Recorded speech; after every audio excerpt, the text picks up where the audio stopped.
Қайырлы күн баршаңызға. Бүгін бауырсақ жасаймыз. Ол үшін жылы сүтті ыдысымызға құйып аламыз. Үстіне ашытқыны саламыз. Оны сүтпен кішкене араластырып, үстіне тұзымызды және қантымызды саламыз. Үстіне сармайымызды саламыз. Барлығын жақсылап араластырып, енді қамырымызды илей бастаймыз. Онды аз-аздан салып отырып илейміз.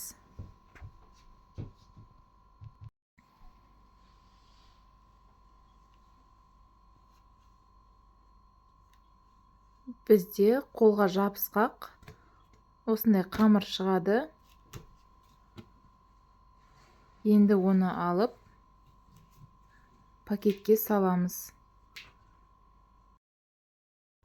Қамыр өте жақсы көтерілген. Енді осының үстіне азырақ ұн сеуіп, сол күйі жайып шығамыз.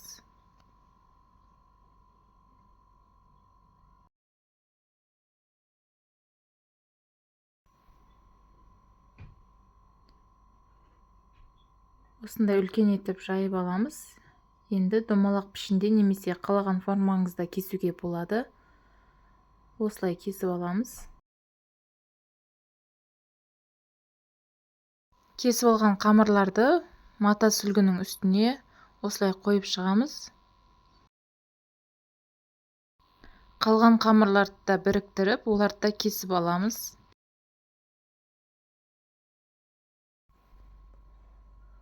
Осылай бетін жауып 15-20 минутқа қоямыз.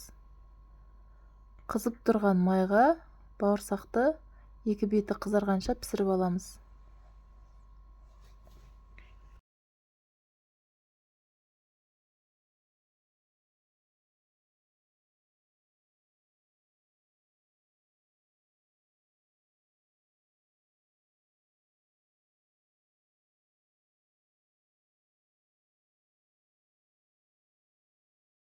Барлығын сүзіп аламыз. Арасы осындай қуыс болады. Сіздер жасап көріңіздер. Ас болсын.